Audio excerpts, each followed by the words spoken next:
Channel. तो लेकर आ गई हूँ मैं माई classmate from far far away का 24th एपिसोड, और ये इस स्टोरी का लास्ट एपिसोड है। लेकिन अगर आपने इससे पहले के एपिसोड्स नहीं देखे हैं तो आई सजेस्ट पहले आप उन्हें देख लें, लिंक आपको डिस्क्रिप्शन में मिल जाएगा। और अगर अभी तक आपने मेरे चैनल को सब्सक्राइब नहीं किया है तो चैनल को सब्सक्राइब कर दो, बेल आइकन प्रेस कर दो, जिससे आने वाली वीडियोस की अपडेट आपको मिलती रहे। तो एपिसोड स्टार्ट होता है और हमें सीन दिखाया जाता है कि सुबह हो गई होती है और हमारी जिंग सिंह की आंख खुलती है और वो अपने आंखों के सामने ना एक चमकते हुए मशरूम को देखती है, जिसे देखकर वो एक्साइटेड हो जाती है और फोटो खींचने लगती है। तभी सब उसके पास आते हैं और वो एरका को अपना फोन देकर उसकी फोटो खींचने के लिए कहती है। और यहाँ वो एरका के साथ ना बिल्कुल अजनबियों जैसा बिहेव कर रही होती है, जिसे देखकर एरका को दुख तो होता है, बट वो समझ जाता है कि वो खुश रहेगी। और फिर गोई अपनी मेंटल पावर की मदद से उस मशरूम के पावर को इतना ज्यादा बढ़ा देती है ना कि वहां बहुत ज्यादा रोशनी हो जाती है। और उसके बाद वो सभी मिलकर ना उस पत्थर को ढूंढने लगते हैं। और इधर यूचन को वो पत्थर मिल भी जाता है। उसके बाद वो उस पत्थर को खोदकर बाहर निकाल लेते हैं और वहां से जैसे ही जाने लगते हैं ना कि वहां येहालन के डैड की पूरी टीम आ जाती है। तभी येहालन अपने डैड के पास जाता है और उनसे साइड में चल के बात करने के लिए कहता है और वो दोनों साइड में चले जाते हैं। और उसके बाद प्रोफेसर जो है वो गुई को धमकी देते हुए कहता है कि अब तो तुम मुझसे नहीं बचने वाली। और गुई कहाँ ही डरने वाली थी उसकी बातों से। इधर प्रोफेसर के आदमी ना मेंटल पावर बैरियर लगा रहे होते हैं उस जगह पे, जो बात एरका गुई को बताता है और गुई को तो पहले से ही पता होता है इस बारे में। दूसरी तरफ येहालन के डैड को दिखाया जाता है, जहां येहालन उसे समझाने की कोशिश कर रहा होता है कि उस पत्थर का पीछा छोड़ दे, इसमें कोई भी फायदा नहीं है। पर येहालन के डैड इतने जल्दी गिव अप करने के लिए तैयार नहीं होते हैं और यहाँ इन दोनों के बीच में फिर से झगड़ा हो जाता है, जहां येहालन अपने डैड से नाराज होकर चला जाता है। येहालन के पीछे पीछे उसके डैड भी आते हैं और उसे समझाने की कोशिश करते हैं, बट येहालन अपने ग्रुप में जाकर मिल जाता है। तो ये देख के उसके डैड अपसेट होते हैं और प्रोफेसर उसे समझाता है कि ये टाइम पैनिक होने का नहीं है, बल्कि अपना मूव चलने का है। और उसके बाद वो उस एलियन को सामने लाते हैं और कहते हैं कि यहाँ गुई के अलावा एक और जो एलियन है उसको पता बताए। और फिर वो उस एलियन को सबके आगे खड़ा कर देता है। और वो एलियन यहाँ चालाकी दिखाते हुए एरका का नाम ना लेकर येहालन का नाम लेने लगता है कि वो एक एलियन है, जिस बात से येहालन के डैड गुस्सा हो जाते हैं। बट येहालन कहता है कि हाँ मैं हूं। और यहाँ वो एलियन चालाकी से उस प्रोफेसर को धक्का मारते हुए एरका के पास जाता है और अपना हाथ छुड़ाने के लिए कहता है, बट प्रोफेसर का एक आदमी उस बैरियर को ऑन कर देता है, जिससे वो अपना मेंटल पावर यूज नहीं कर पा रहा। और उनके बीच में ना उस रिमोट को लेकर झेड़न होने लगती है, जिससे वो रिमोट ना यूचन के पास आ जाता है और वो बैरियर हटा देता है, जिससे एरका उस एलियन को आजाद कर देता है। और फिर वहां लड़ाई स्टार्ट हो जाती है गुई की टीम के बीच में और प्रोफेसर की टीम के बीच में, जहां गुई की टीम ना सब पे भारी पड़ रही होती है, क्योंकि वहां 3 कॉमेडियन जो थे, एक जिंग दूसरा एरका, तीसरा यू चेन, और फाइटर थे गुई, येहालन और हमारी ईरा, जो कि उन सभी को ना बहुत अच्छे से मजा चखा रहे होते हैं। इसी बीच येहालन के डैड जो है येहालन को अपने गुंडों से दबोचवा लेते हैं, मतलब वहां से ले जाने के लिए। और फिर उनकी नजर उस पत्थर पे पड़ती है, तो वो एक नौकर को बोलते हैं उस पत्थर को लाने के लिए। बट वो जो एलियन होता है वो उस पत्थर को प्रोटेक्ट करने लगता है और अपनी मेंटल पावर का यूज करते हुए ना उस स्टार गेट को खोलने की कोशिश कर रहा होता है, जिससे कि ना अर्थक्वेक सा आ जाता है वहां पे और सभी लोग शांत खड़े हो जाते हैं। बट इसी बीच में मौका पाकर प्रोफेसर जो है हमारे यूचन के हाथ से उस रिमोट को मेंटल पावर बैरियर ऑन कर देता है और इससे अब गुई की टीम पीछे हो जाती है और वो लोग कमांड संभाल लेते हैं। तभी येहालन के डैड उस पत्थर के पास आते हैं और प्रोफेसर जो है उस एरका को आगे कर देते हैं और कहते हैं कि इस पत्थर को एक्टिवेट करो, पर गुई उसे करने से मना कर रही होती है कि वो अपनी जान जोखिम में ना डाले। तो गुई जो है अपने सारे दोस्तों को बचाने के लिए कहती है कि वो इसको ट्राई करेगी। तो ईरा जो ऐसे मना कर देती है और कहती है कि मैं जाऊंगी उसे छूने के लिए, क्योंकि वो एक ह्यूमन है, तो वो टेस्ट करना चाहती है कि क्या लिविंग जो जीव है वो इसको छू सकते हैं या नहीं। तो ईरा जो है धीरे धीरे बढ़ते हुए येहालन के डैड को अपने कब्जे में ले लेती है और उन सबको अपना हथियार फेंकने के लिए कहती है, वरना वो येहालन के डैड को मार देगी। बट यहाँ प्रोफेसर चाल चलते हुए कहता है कि उसके मरने जीने से उसको कोई फर्क नहीं पड़ता, उसको बस इस प्रोजेक्ट से मतलब है, जिस बात से येहालन के डैड को बहुत गुस्सा आता है। बट फिर भी अभी भी सारी सिचुएशन जो है वो प्रोफेसर के कंट्रोल में होती है। तो वो येहालन को उस पत्थर के पास फेंककर कहते हैं कि अब वो इसे टच करेगा, क्योंकि उसके डैड कब्जे में है। तो येहालन जैसे ही उस पत्थर को टच करने वाला होता है तो उसके डैड आकर उसे रोक देते हैं करने से। और इधर ईरा भी अपने हाथ का नाइफ उठाकर उसके एक मेंबर पे मारती है और इसी बीच मौका पाकर गुई अपने मेंटल पावर की मदद से उसके आधे जो गुंडे दूर फेंक देती है। और इससे पहले कि प्रोफेसर जो है वो मेंटल पावर बैरियर एक्टिवेट कर पाता, गुई उसको भी उठाकर दूर फेंक देती है अपनी पावर की मदद से। बट इसी बीच में येहालन के डैड को चाकू लग जाती है, वो घायल हो जाते हैं। तो येहालन उन्हें संभालने लगता है और यहाँ जब सिचुएशन कंट्रोल में आ जाती है तो एरका को ये समझ में नहीं आ रहा होता है कि वो मेंटल पावर बैरियर जो है वो ज्यादा काम क्यों नहीं कर पा रहा होता है। तो इस पे हमारी फैनगाई कहती है कि क्योंकि वो शुरू से उनके सपोर्ट में थी। और फिर दिखाया जाता है कि शुरू से वो जो छोटी छोटी डिटेल्स किसी को प्रोवाइड करी थी ना, वो दरअसल डिस्ट्रिक्ट 7 के मेंबर को वो दे रही थी, क्योंकि वो शुरू से उनके साथ ही मिली हुई थी और उन्हीं के साथ ही काम करी थी। क्योंकि वो येहालन को लाइक जो करती थी तो वो उसके खिलाफ कैसे जा सकती थी, जिससे गुई भी उसे गलत समझने के लिए उसे सॉरी बोलती है। और वहां का माहौल जो है बिल्कुल खुशनुमा हो जाता है, क्योंकि सारे गिले शिकवे दूर हो चुके होते हैं सबके। तो हमारा यूजन जो है उस पत्थर को उठा के जाने लगता है, तो गुई उसे वहीं रखने के लिए कहती है और कहती है कि मैं उसे अपनी पावर की मदद से एक्टिवेट करूंगी। बट यूजन जो है उस पत्थर से लिपट जाता है और उसे मना करता है ऐसा करने से, और फिर वो सबको कहता है कि उसको मना करे, बट यालन कहता है कि उसको करने दे क्योंकि ये उसको अपनी फैमिली के पास जाने का एक मौका मिल रहा है तो वो जा सकती है।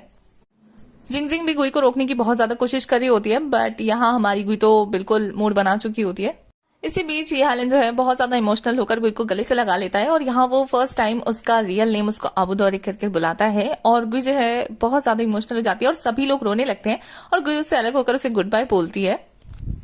और गुई सबको स्माइल करते हुए बाय कर जैसे यूचन के पास जाती है ना, उसको बोलती है कि वो पत्थर उसे दे दे, बट वो जिद्दी दे ही नहीं रहा होता है, तो वो उसे धक्का मारकर वो पत्थर ले लेती है और अपनी मेंटल पावर उसमें ट्रांसफर करने लगती है, जिससे उसकी मेंटल पावर तेजी से कम होने लगती है और वहां फिर से अर्थक्वेक आ जाता है।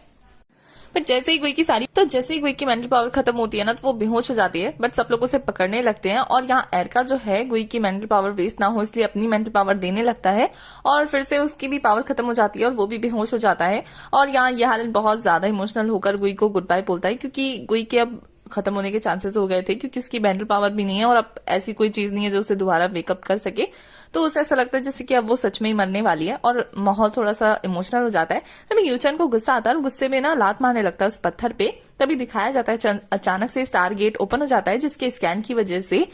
एरका को होश आ जाता है और गुई भी होश में आ जाती है स्कैनिंग पावर की वजह से, उनको उनका मेंटल पावर मिल चुका होता है।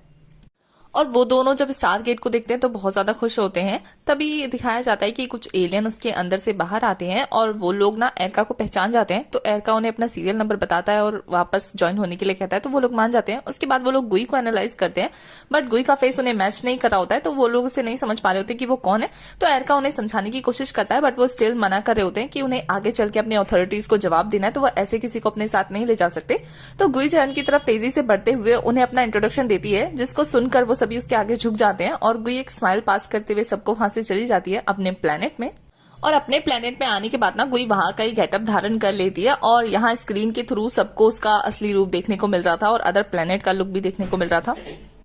दूसरी तरफ गुई जो है अपने प्लेनेट को इतना ज्यादा खुशहाल देखकर बहुत ज्यादा खुश होती है और वो कहती है कि 2000 साल पहले मेरे यहाँ से धरती पर जाने का मकसद यही था कि मैं अपने प्लेनेट को बचा सकूं फ्यूचर में आकर, बट मेरे बिना ये जगह बची हुई है और बहुत अच्छे से ग्रोथ हुई है इस प्लेनेट की। और फिर वो अपने उन्हीं सभी साथियों का नाम जो है वो चमकते हुए देखती है जो कि पोलर पे लिखा हुआ था, जिसे यहाँ यालन का ग्रुप भी देखता है और वो लोग भी बहुत ज्यादा शौक होते हैं ये देख के। और गुई की स्पीच सुन के उसके प्लेनेट के लोग बहुत ज्यादा खुश होते हैं क्योंकि आखिर वो उनकी कैप्टन जो थी। तभी एक ओल्ड सोल्जर आकर उसको वेलकम करता है जिसने उसे धरती पर भेजा था और वो उसको जिंदा देखकर बहुत ज्यादा खुश होता है। और यहाँ एरका भी सबको बाय बाय बोलकर जाने लगता है क्योंकि वो भी तो एक एलियन है, उसको भी वापस जाना है। और गुई के सभी फ्रेंड्स यहाँ तक कि यूचन भी उसको बाय बोल देते हैं फाइनली, और गुई उन सबको देख के एक प्यारी सी स्माइल देती है। इधर एरका ना जाने से पहले अपने गले का लॉकेट ना जिंगजिंग को दे देता है और यहाँ जिंगजिंग को समझ में नहीं आ रहा होता कि उसने ये लॉकेट उसे क्यों दिया, और वो जाते जाते ना जिंगजिंग से अपने प्यार का इजहार करते हुए जाता है। और उसको जाते हुए देखकर जिंगजिंग रोते हुए सोचती है कि ये थोड़ा अजीब नहीं है कि वो उसको जानती भी नहीं है लेकिन फिर भी उसके जाने से रो रही है क्योंकि उसकी याददाश्त अब मिट चुकी है ना, इसलिए। और यहाँ जब उसके अर्थ पर गुई को सब लोग वेलकम कर रहे होते हैं तो उसको अपनी पास्ट की मेमोरीज आ रही होती हैं कि उसने अर्थ पे कितना ज्यादा मजा किया था, कितने अच्छे परिवार थे, उसके दोस्त थे, सबको याद कर रही होती है। और इन सारी यादों के आते ही और अपने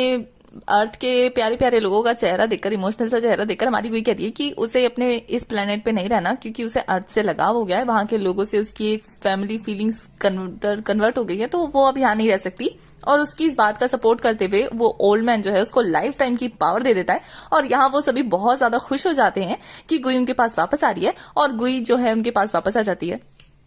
और गुई के आते ही ना वो स्टार गेट भी चला जाता है और वो पत्थर भी वहां से गायब हो जाता है और गुई जाकर अपने दोस्तों से मिलती है, जहाँ उसके आते ही यालन उसको गले से लगा लेता है। बाकी सब लोग बहुत ज्यादा नोटी नोटी थॉट कर रहे होते हैं, बट फिर गुई जो है उनसे अलग होकर कहती है कि मुझे गले लगाने से ना 80,000 का बोल्ड झटका मिलेगा, तो क्या तुम लोग वो झटका लेने के लिए तैयार हो? तो सभी के सभी प्लान बनाकर उसे एक साथ गले लगा लेते हैं और यहाँ का मोमेंट थोड़ा सा हैप्पी हैप्पी हो जाता है। उसके बाद दिखाया जाता है कुछ सालों बाद का सीन जहाँ हमारी गुई के भाई यानी कि यूचन की शादी हो रही होती है ईरा के साथ, और बहुत ही मजे से शादी कर लेता है, बहुत ज्यादा ही एक्साइटेड हो रहा था वो बंदा, और उसकी शादी में सब लोग अवेलेबल होते हैं। और उसी वेडिंग पार्टी में हमारी जिंगजिंग को उसका एरका मिल जाता है। वैसे यहाँ वो वेटर बन के आया होता है तो जिंगजिंग उसे पहचान नहीं पाती, तो वो उसे ना फिर से मिलने का बोल के नंबर देकर निकल जाता है। बट ये तो एरिका के लिए था, क्योंकि हमारी जिंगजिंग को याद होता है, क्योंकि उसके पास उसका दिया हुआ लॉकेट और उसके साथ की मेमोरी वाली फोटोज भी होती हैं, तो वो पहचान जाती है। दूसरी सीन में हमें गुई को दिखाया जाता है, जो कि ये हेलन के साथ कहीं दूर वादियों में प्यारी प्यारी मीठी मीठी चीजी लाइंस बोल रही होती है, प्यार भरी, और फिर खुद ही सोच रही होती है कि आखिर वो ऐसी बातें कर कैसे सकती है, और फिर वो दोनों बहुत मजे से उस टाइम को एंजॉय करने लगते हैं।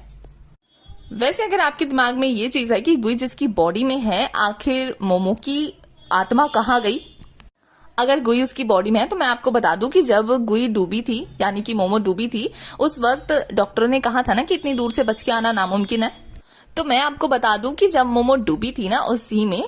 तभी आपको बहुत बार ये लाइन सुनने को मिली होगी कि उतनी दूर से बचकर आना नामुमकिन है। तो उस दौरान गुई की मोमो जो जिसकी वो असली बॉडी थी ना, वो उसकी डेथ हो गई थी, यानी कि उसकी आत्मा निकल गई थी, बट गुई उसकी बॉडी में आ गई थी, यानी कि वो एलियन, जिसकी वजह से उसकी आत्मा थोड़ी देर के लिए ट्रैप्ड हो गई थी। बट जब उसने मिरर में गुई को बाय बोला था ना, उसी टाइम पे उसकी आत्मा रिलीज हो गई थी, क्योंकि उसकी डेथ हो गई थी और बॉडी में किसी और की आत्मा आ गई थी, तो इस वजह से वो लड़की डेथ कर गई थी, मतलब मर गई थी। अब उसकी बॉडी में है गुई, तो आप उसके लिए बुरा फील मत करना, ये सच में ही एक हैप्पी एंडिंग है। वैसे यहाँ हमें एक और शॉकिंग चीज पता लगती है उस बुढ़े की वजह से, कि उस प्लेनेट पर जो हमला हुआ था, उस प्लेनेट में गुई को, यानी कि आबू दोरे को सेक्रीफाइस करने का कोई भी मतलब नहीं पता था, बट उस बुढ़े को पावर हथियाना था, इस वजह से उसने गुई को सेक्रीफाइस कर दिया, और अभी भी वो बहुत खुश है गुई को अर्थ पर भेजकर।